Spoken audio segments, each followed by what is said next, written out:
नमस्कार और आपका अपना YouTube चैनल TCC एजुकेशन में आपका स्वागत है। दोस्तों इसके वीडियो में आज हम बताने वाले हैं, आपकी टॉपिक होगी बहुपद, जो आपकी 9th और 10th दोनों क्लासों में हमेशा इसे पूछते रहती है क्वेश्चन। तो हम इसको शुरू करते हैं। यदि मेरी वीडियो अच्छी लगे तो मेरे वीडियो को कर देंगे लाइक, और फेसबुक पर देख रहे हैं तो फेसबुक पेज को कर देंगे लाइक और दोस्तों के पास अपना शेयर कर देंगे। चलिए हम शुरू करते हैं कि बहुपद किसे कहते हैं, बहुपद के कितने भागों में बांटा गया है, घात के आधार पर और पद के आधार पर। आज हम इस बहुपद में चैप्टर में परिभाषा के साथ हमें पूरा डीपली के साथ सीखेंगे, कॉन्सेप्ट के साथ सीखेंगे, थ्योरी और इसकी परिभाषा के साथ। चलिए हमने शुरू करते हैं बहुपद के बारे में। दोस्तों इस बहुपद में हम बताएंगे कि बहुपद किसे कहते हैं। जो आपकी यह लिखा हुआ है कि बहुपद किसे कहते हैं, एक बीजगणितीय व्यंजक, एक या अधिक बीज पदों से बने व्यंजक बहुपद कहलाते हैं। यानी कि इसमें एक पद का हो या एक से अधिक पदों का मिलकर के जो व्यंजक बना हुआ होता हो, वैसे व्यंजक क्या कहलाते हैं, बहुपद कहलाते हैं। आज हम इसके एग्जाम्पल से समझते हैं। चलिए इसको शुरू करते हैं, एग्जाम्पल से समझते हैं बहुपद के बारे में। जैसे 2x² + 3x + 1 ये आपके बहुपद होंगे। कारण कि इसमें कहता है कि बीजगणितीय पद या बीज पदों से बने व्यंजक क्या कहलाते हैं, बहुपद कहलाते हैं। तो आपके बहुपद होंगे। जैसे x³ + 2x² + 4x + 1 ये आपके बहुपद का उदाहरण हो जाता है। जैसे आपका x³ + 1 या 2x² + 6 + 1 ये आपके बहुपद एग्जाम्पल में हो जाते हैं। तो इसी को हम क्या कहते हैं, बहुपद कहते हैं। दोस्तों बहुपद को आपने दो भागों में बांटा गया है। बहुपद कितने भाग में बांटा गया है, दो भागों में। एक पद के आधार पर बांटा गया है, एक घात के आधार पर। उसको हम लोग देखते हैं कि बहुपद के दो भागों में बांटा गया है। देखेंगे बहुपद के दो भागों में बांटा गया है। दोस्तों एक बांटा गया है पद के आधार पर, पद के आधार पर, और दूसरा बांटा गया है घात के आधार पर।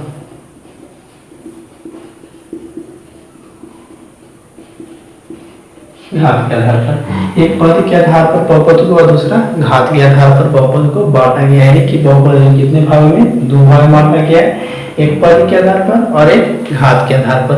बहुपद इसमें और भी से बांटा गया है कि पद के आधार पर बहुपद के चार भागों में बांटा गया है। पद के आधार पर बहुपद के चार भागों में बांटा गया है। पहला कहता है एक पदीय बहुपद,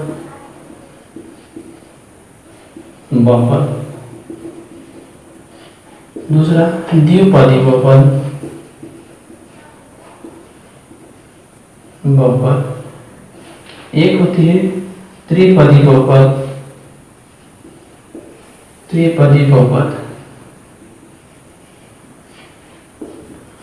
और चौथा है शून्य बहुपद। दोस्तों पद के आधार पर बहुपद को आपको चार भाग में बांटा गया है। एक पदीय बहुपद, द्विपदीय बहुपद, त्रिपदीय बहुपद और शून्य बहुपद कहलाते हैं।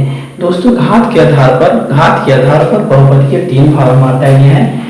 घात के आधार पर बहुपद के तीन भाग में बांटा गया है। पहला है एक घातीय बहुपद, दूसरा द्विघातीय बहुपद, तीसरा है त्रिघातीय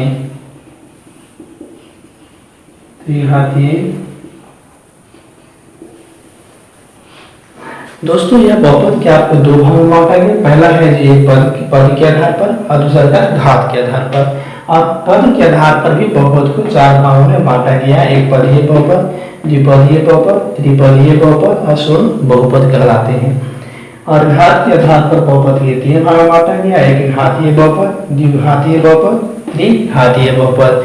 दोस्तों इसमें हमने पढ़ेंगे, सभी के डिफिनेशन के साथ पढ़ेंगे कि एक पदीय बहुपद किसे कहते हैं, द्विपदीय बहुपद, त्रिपदीय बहुपद, शून्य बहुपदीय बहुपद।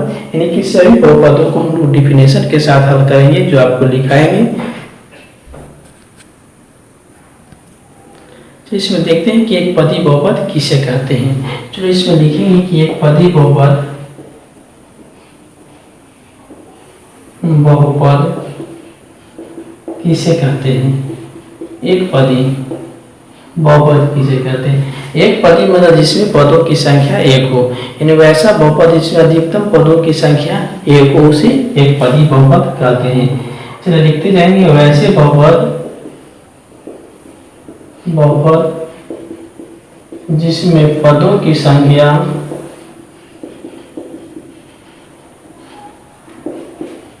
केवल एक हो,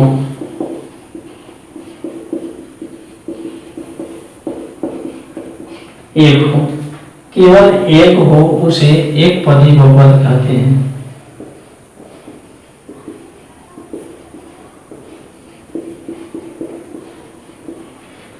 उसे एक पदी बहुपद कहते हैं। तो एग्जाम्पल आपका हो जाएगा 3x², 9x³ 4x² इत्यादि, ये डॉट डॉट etc। ये आपका एक पदी बहुपद होगा जिसमें पदों की अधिकतम संख्या केवल क्या हो? एक हो, केवल एक हो, उसी को कहते हैं एक पदी बहुपद कहते हैं। तो दोस्तों हमें दूसरा देखेंगे, एक पदी बहुपद, फिर उसके बाद है द्विपदी बहुपद किसे कहते हैं?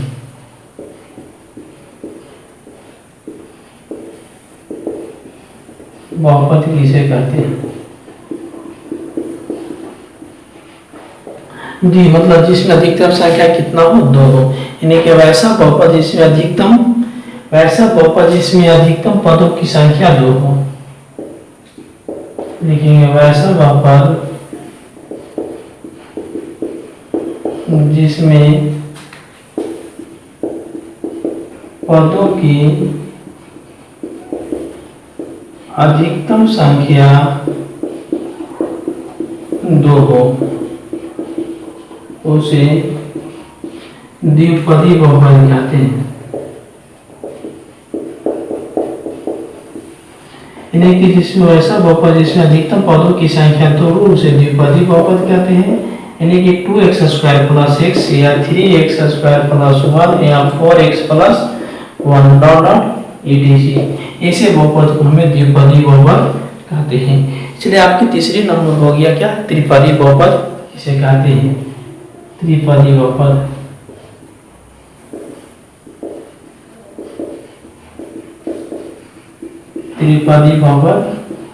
किसे कहते हैं? लेकिन वैसा बहुपद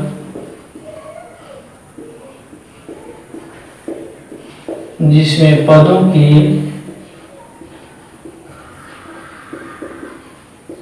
अधिकतम संख्या 3 हो, उसे त्रिपदी बहुपद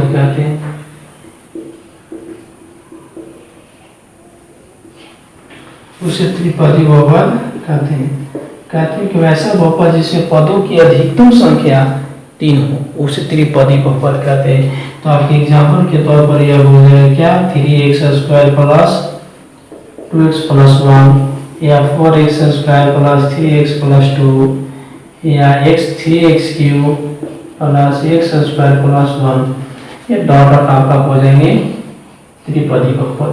चलिए इसके आधार पर हमने शून्यपदी बहुपदों को देखेंगे कि शून्यपदी बहुपद किसे कहते हैं।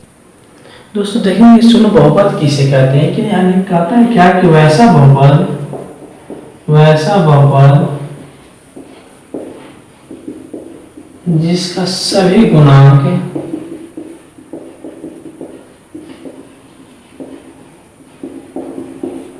शून्य हो, वैसा बहुपद जिसका सभी गुणांक शून्य हो उसे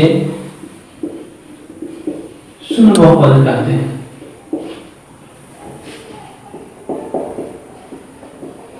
कहते हैं कि वैसा बहुपद जिसका सभी गुणांक क्या हो? शून्य हो, यानी कि 0, उसी बहुपद को क्या कहते हैं? शून्य बहुपद कहते हैं। तो आपका क्या हो जाएगा? 0 × x² + 0x + 1, ये आपका शून्य बहुपद के अंतर्गत आ जाता है। और हो जाएंगे 0x³ 0 4x² + 0 5x + 0 1 0 etc। ये आपका शून्य बहुपद के अंतर्गत आते हैं, इसे शून्य बहुपद कहते हैं। दोस्तों अभी हमने पढ़े क्या कि घात के आधार पर बहुपद के 3 भागों में बांटा गया है। तो हमने घात से जुड़े हुए क्वेश्चनों को हल करेंगे कि घात के आधार पर बहुपद के 3 भाग में बांटा गया है। तो पहला हमने लिखाए थे क्या कि घात के आधार पर बहुपद के 3 भाग में बांटा गया है।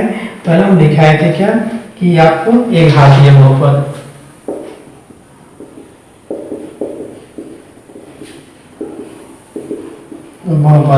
जिसी को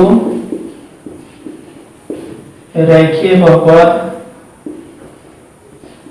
जिसको रेखीय बहुपद भी कहते हैं, इनके घातीय बहुपद को रेखीय बहुपद भी कहते हैं। वैसा इस घातीय बहुपद की परिभाषा पढ़ेंगे एक घात, यानी कि जिसमें अधिकतम घातों की संख्या क्या हो, एक हो, यानी कि वैसा बहुपद जिसमें अधिकतम घातों की संख्या एक हो उसे एक घातीय बहुपद कहते हैं। देखते जाएंगे वैसा बहुपद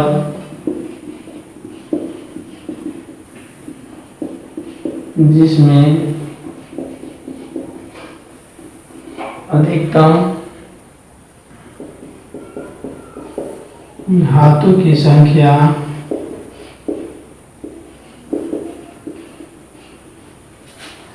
एक हो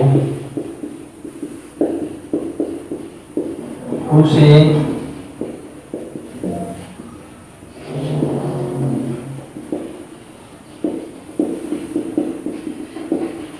घातीय बहुपद कहते हैं। लेकिन वैसा बहुपद जिसमें अधिकतम घातों की संख्या एक हो उसे एक घातीय बहुपद कहते हैं। तो आपके एग्जाम्पल के तौर पर यह रख लिया जाएगा कि x + 1 या 2x + 3 या x + 5 या 2y + 1 etc. ये आपका हो जाएंगे एक घातीय बहुपद के अंतर्गत आ जाएगा एक घातीय बहुपद। अब रही बात कि घात के आधार पर बहुपद के कितने भागों में, 3 भागों में। तो रही बात कि द्विघातीय बहुपद किसे कहते हैं, द्विघातीय बहुपद।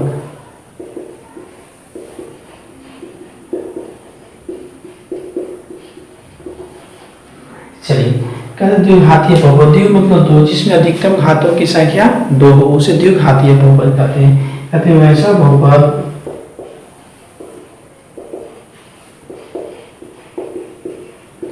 जिसमें अधिकतम,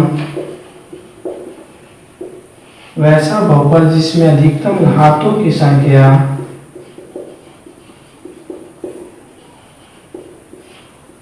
वैसा बहुपद जिसमें अधिकतम घातों की संख्या 2 हो उसे द्विघातीय बहुपद कहते हैं।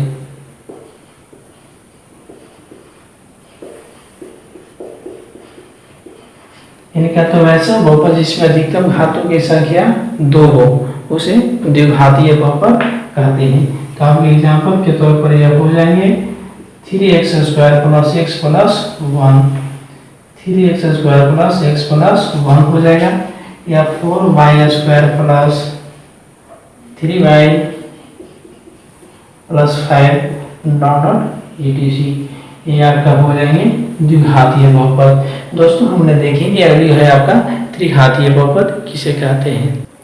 दोस्तों हमने देखेंगे त्रिघातीय बहुपद। त्रिघातीय बहुपद किसे कहते हैं, त्रिघातीय बहुपद जिसमें अधिकतम घातों की संख्या 3 हो उसे त्रिघातीय बहुपद कहते हैं।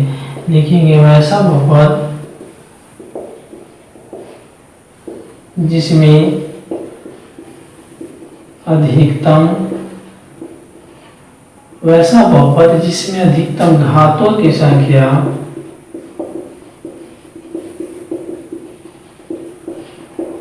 वैसा बहुपद जिसमें अधिकतम घातों की संख्या 3 हो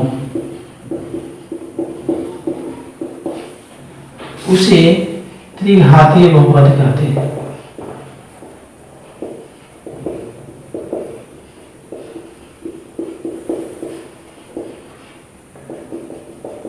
एग्जाम्पल के तौर पर देखेंगे, कहते हैं ऐसा बहुपद जिसमें अधिकतम घातों की संख्या 3 हो उसे त्रिघातीय बहुपद कहते हैं। एग्जाम्पल के तौर पर आपका हो जाएगा 3x³ + 4x² + x + 1 या 3x³ + 2x + 1 या हो जाएंगे 4y³ + 3x² + 1 etc.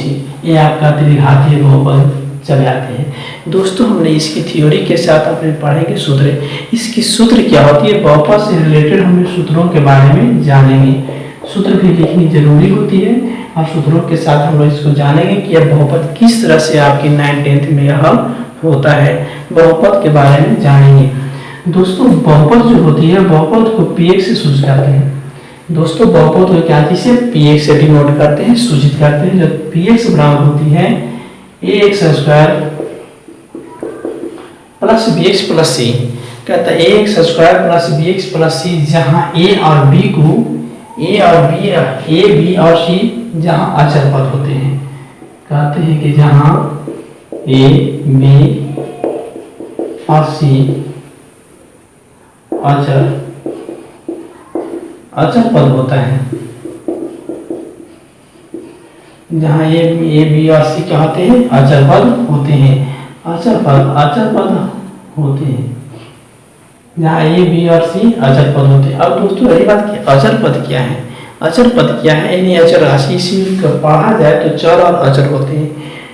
अचर राशि होती है जो अंक होते हैं, अचर संपत्ति होती है, अचर राशि होती है। चर राशि तो चलेबुल होते हैं, जो आपका ABCD क ख ग आई ये सब होते हैं चर राशि के अंतर्गत आता है।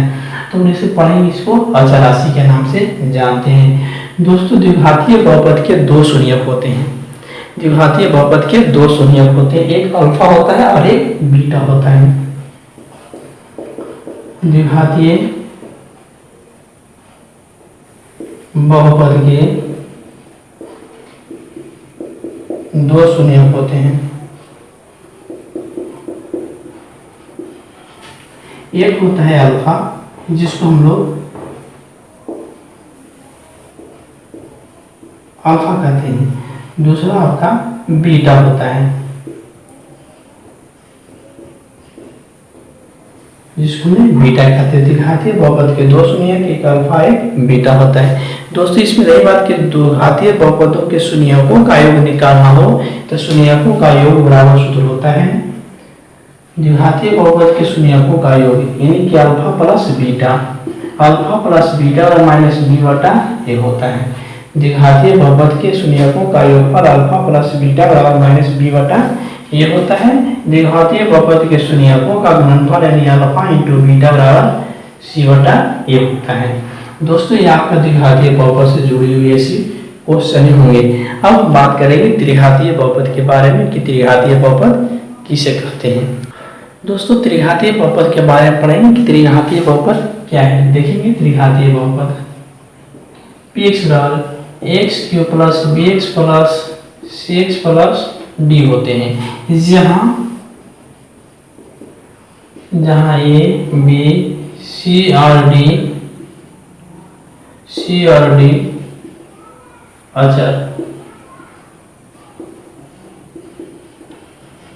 अचर राशि है, ये अचर पद है। कहते हैं कि जहाँ a b c और d अचर राशि है, यानी अचर पद है, अचर राशि है। तो इसको हम जानेंगे त्रिघातीय बहुपद के तीन शून्यक होते हैं, कि अल्फा बीटा और गामा। त्रिघातीय बहुपद के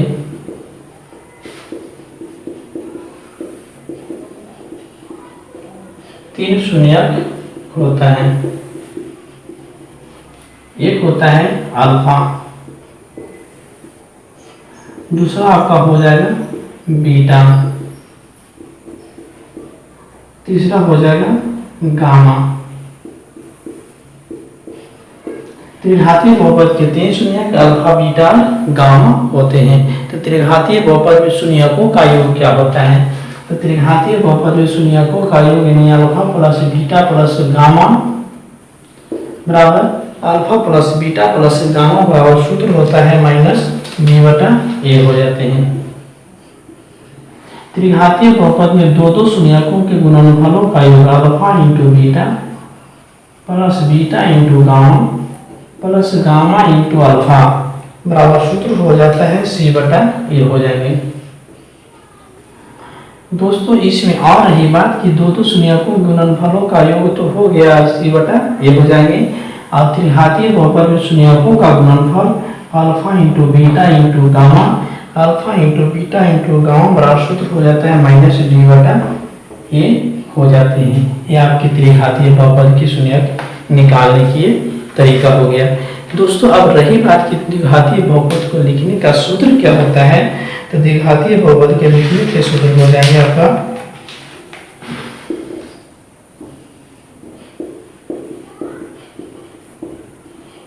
द्विघातीय बहुपद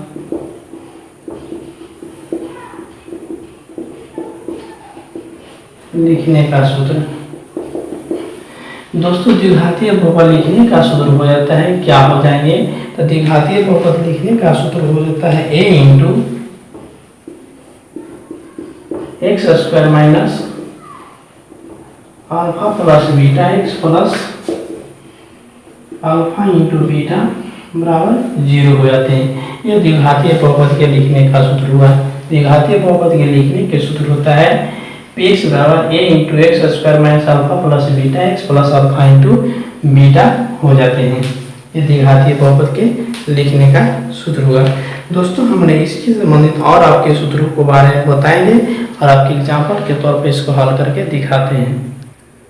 दोस्तों त्रिघातीय बहुपद के लिखने का सूत्र यह हो जाता है, त्रिघातीय बहुपद के लिखने का सूत्र px into a into X के minus alpha plus beta plus gamma X square plus alpha into beta into gamma plus gamma into alpha X plus alpha into beta into gamma होते हैं। दोस्तों ये आपके त्रिघातीय बहुपद के लिखने का यह सूत्र हो गया। इसके साथ अब आपको बताते हैं कि मानक रूप किसे कहते हैं, मानक रूपों में कैसे सजाया जाता हो उसके बारे में आज हम बताते हैं। तब तक देखते रहिए। दोस्तों इसमें देखिए कि मानक रूप क्या है। मानक रूप क्या है, कहते हैं मानक रूप है जब किसी चर में x दिया हुआ बहुपद x के घातों के आरोही क्रम में अथवा x के घातों को अवरोही क्रम में हो तो यह बहुपद आपका मानक रूप कहलाता है। यानी कि बहुपद को आरोही क्रम में सजाना ही क्या कहलाता है, मानक रूप कहलाता है। जो एग्जाम्पल के तौर पर हमें लिख लेते हैं कि आपका मानक रूप में लिखा हुआ बहुपद है, इसे 3x square plus 2x plus अगर 1 हो तो ये बहुपद आपका मानक रूप में कहलाएंगे। ये आपका बहुपद मानक रूप में कहलाएंगे। अगर इसी को आपको लिखा हुआ मिले कि 3x plus 2x square plus 1 ये बहुपद मानक रूप में है कि नहीं, तो ये बहुपद आपका मानक रूप में नहीं है। जैसे आप एग्जाम्पल के तौर पर देखा जाए कि 4x square plus 5x plus 6x plus 2x plus 1 21 रूप में है, तो ये बहुपद आपका मानक रूपों में नहीं है। तो हम मानक रूपों की पहचान क्या करेंगे, जो बहुपद आपका लिखा हुआ हो वो आपका घटते क्रम में पावर होनी चाहिए। जैसे हम लोग देखते हैं क्या इसी को हमने अगर मानक रूपों में लिखना हो तो मानक रूप में सजाएंगे, सबसे अधिकतम घात कितना हो 5 हो, तो इसको आगे लिखेंगे 3x के पावर 4। उसके बाद घातों की संख्या कितना हो कम है तो आपका 4x स्क्वायर। अब प्लस इसमें देखेंगे तो 6 2 8 1 हो जाएंगे, अब प्लस 1 ये आपका बहुपद मानक रूप में होगा।